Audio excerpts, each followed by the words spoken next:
প্রথম দাবি, প্রধানমন্ত্রী শেখ হাসিনাকে ছাত্র নাগরিক হত্যার দায় নিয়ে জাতির কাছে প্রকাশ্য ক্ষমা চাইতে হবে।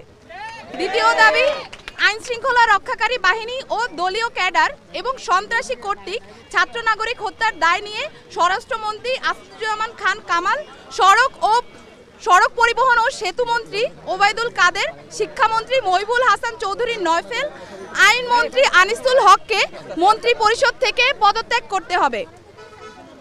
ইন্টারনেট শাটডাউন করে দেশে ডিজিটাল ক্র্যাকডাউন করায় তথ্য প্রতিমন্ত্রী জুনায়েদ আহমেদ পলককে পদত্যাগ করতে হবে।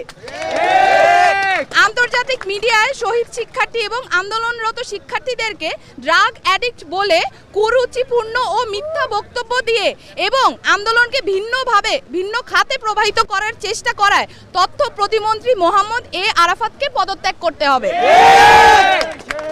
ঢাকা দাবি নাম্বার